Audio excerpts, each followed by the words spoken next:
সমিতির সর্বস্তরের নেতা কর্মীদের প্রতি আন্তরিক অভিনন্দন জানাচ্ছি। আজকে ভোলা একটি সমৃদ্ধ জেলা এবং বিশেষ করে স্বাধীনতার 45 বছর ইতিহাসে আমাদের মাননীয় প্রধানমন্ত্রী জননেত্রী শেখ হাসিনা প্রধানমন্ত্রী হওয়ার পরে আজকে আমাদের ভোলায় বিস্ময়কর আজকে উন্নয়ন হচ্ছে। ভোলার 1, 2, 3টি নির্বাচনী এলাকা আগে থেকেই সৌভাগ্যবান, কারণ দেশ স্বাধীন হওয়ার পরে এই 3টি এলাকার প্রত্যেকটি এলাকাতেই কোনো না কোনো সরকারের আমলে মন্ত্রী ছিল এবং অত্যন্ত গুরুত্বপূর্ণ মন্ত্রী ছিল আমাদের জাতীয় নেতা তোফায়েল আহমেদ সহ। কিন্তু এই চরফ্যাশন মনপুরা ছিল অত্যন্ত অবহেলিত। স্বাধীনতার পরে এই এলাকায় কোনো মন্ত্রী এবং কোন সরকার দলের এমপি তেমন কোনো কাজ করতে পারেনি। আজকে ওই এলাকায় আমার মরহুম পিতা অধ্যক্ষ নজরুল ইসলামের স্মৃতিকে ধারণ করে ওই এলাকার মানুষ আমাকে সংসদে পাঠানোর পরে আমি চেষ্টা করেছি ওই অবহেলিত অনুন্নত বঞ্চিত এলাকার মানুষের জন্য কিছু কাজ করার জন্য। আপনারা শুনলে খুশি হবেন যে আমি ইতিমধ্যে প্রায় 3000 কোটি টাকার ডেভেলপমেন্ট কাজ করেছি। আমরা ইতিমধ্যে মনপুরায় প্রায় 90% আমরা রাস্তা পাকা করেছি।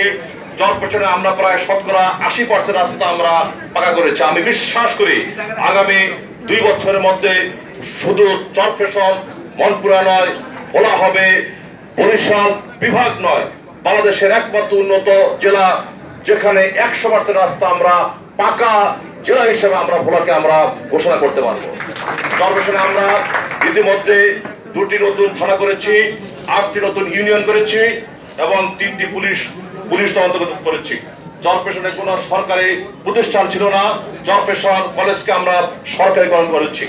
চরফ্যাশন পৌরসভাকে 2য় শ্রেণী থেকে 1ম শ্রেণীতে করে প্রায় 100 কোটি টাকা ডেভেলপমেন্ট কাজ করেছি।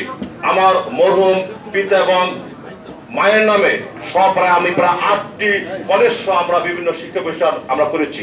আমরা শুনলে খুশি হবেন যে চর কুকরিবুকরিতে আমরা আন্তর্জাতিক মানের গলফ ক্লাব সহ একটি পর্যটন কেন্দ্র কাজ আমরা ইতিমধ্যে আরম্ভ করেছি। ইতিমধ্যে 4 স্টার মানের একটি হোটেল সমৃদ্ধ আগামী 3 মাসের মধ্যে আমরা কাজ আরম্ভ করব, যেখানে প্রায় 20টি এসি সহ প্রায় আধুনিক মানসম্মত আমাদের রুম থাকবেন এবং আপনারা সকলে সহ বাংলাদেশের সকলে সেখানে আমরা অবকাশ যাপন করতে পারবেন। আমরা ইন্দোনেশিয়ার বালির মতো আমরা চর কুকরিবুকরি সহ ভোলা আমরা ভবিষ্যতে একটি বিমানবন্দর করার আমরা চিন্তা করি। আমি জানি ভোলার মানুষ অত্যন্ত শৌখিন এবং রুচিশীল, বরিশালের বিমান না চলতে পারে। আমি বিশ্বাস করি ভোলায় যদি বিমানবন্দর আমরা করি অবশ্যই সেটা আমরা চলবে এবং ভোলা মানুষ সেটাকে দখল করতে পারবে। আপনারা শুনলে আনন্দিত হবেন যে উপমহাদেশের মধ্যে আমরা একটি বৃহৎ সুউচ্চ সর্বাধুনিক লিফট সহ আমরা একটি টাওয়ার চরফ্যাশনে আমরা নির্মাণ করছি, যেটি ইতিমধ্যে সারা দেশের মধ্যে তোলপাড় সৃষ্টি করেছে। আগামী 6 মাসের মধ্যে আমরা যদি সেই টাওয়ারের কাজ আমরা লিফট সহ উদ্বোধন করি, আমি বিশ্বাস করি এই দেশের 64 জেলার মানুষ ভোলায় যাবে, চরফ্যাশনে যাবে এবং যাকে নিয়ে আমরা গর্বিত বোধ করতে পারি। আজকে আমি আমার বক্তব্য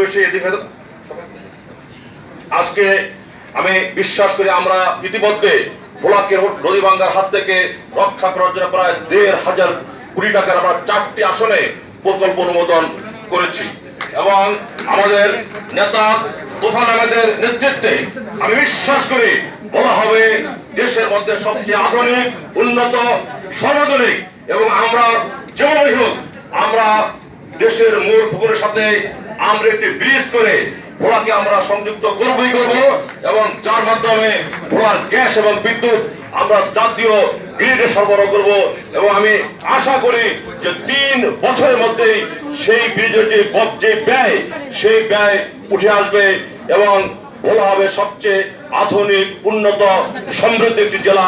এই আশা রেখে আপনাদেরকে সকলকে আন্তরিক ধন্যবাদ জানিয়ে আমি আমার বক্তব্য শেষ করছি। জয় বাংলা, জয় বঙ্গবন্ধু। আসসালামু আলাইকুম।